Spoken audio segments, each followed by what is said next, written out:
Chers amis, on est dans la petite cuillère, page 48, brachot, toujours dans les halachot de Birkat Hamazon. Et aujourd'hui, un beau message avec les sources, d'où il vient le texte de Birkat Hamazon que chacun de nous connaît. Alors on en a 3 prières instaurées, comme c'est marqué dans la Torah, Ve'achalta ve'savarta uverachta. Tu vas manger, tu vas être rassasié, tu vas bénir. Et il y a une 4e qui a été rajoutée. Et aujourd'hui, on va essayer d'apprendre d'où elle vient la source de ces bénédictions. Et quand on connaît la source, alors on est plus sourcé, on est plus fort. La première, elle dit la Gemara, c'est Hazan et Takol. C'est Moshe Rabbeinu, quand on a reçu la manne, on dit en français, dans le désert, quand chacun il a eu sa parnassa, sa nourriture, même s'ils étaient nombreux, imaginez-vous qu'ils accouchaient les femmes en Égypte, 6 enfants d'un coup, donc à mon avis, selon des calculs qu'on peut faire, il y avait des personnes, ils avaient 50, 55 enfants par famille, il fallait tous les nourrir. Il y avait la manne, Moshe Rabbeinu a dit, allez, vous allez tous remercier Dieu, Baruch Ata Hashem, Hazan et Takol. 40 ans plus tard, ils sont rentrés en Israël. Yehoshua, Josué, je crois qu'on dit en français. Dès qu'ils sont rentrés en Israël, il a rajouté la 2e prière de Birkat Hamazon. C'est quoi la 2e? Baruch Ata Hashem, ala Haaretz, vers l'Amazon. Pas seulement je remercie Dieu sur la nourriture, je vais même remercier Dieu sur la terre, qui nous a donné la terre d'Israël. Quelques centaines d'années plus tard, quand le roi David, avec son fils, le roi Salomon, ils vont construire le temple et la ville de Jérusalem.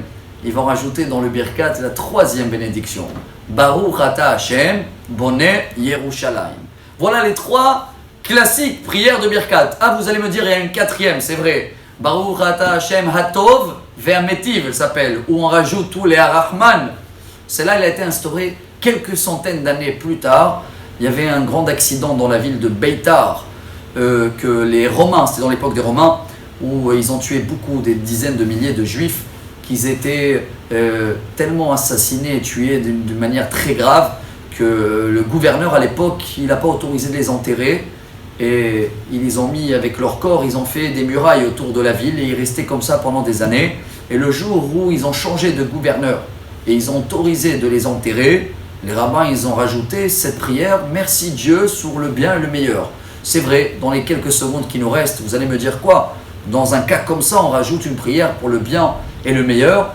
Alors là, on apprend ce qu'on le voit souvent dans notre vie, même dans les moments les durs, les moments d'obscurité, les moments où on ne comprend pas le message de Dieu, il faut chercher la lumière. Et comme ils ont vu qu'il y avait une toute petite lumière, ça veut dire que c'est un nouveau départ et que ça va aller mieux. Et c'est pour ça qu'ils ont rajouté cette 4e prière dans Birkat Hamazon.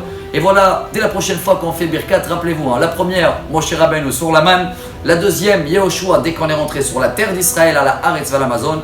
La 3e, Boneh Yerushalayim, c'est le roi David et Salomon quand ils ont construit Jérusalem. Et la 4e, Hatov Ve'ametiv, quand ils ont enterré les gens de Bétar. Bonne journée à tous, des bonnes nouvelles, et à demain pour la page 49, Bezrat Hashem.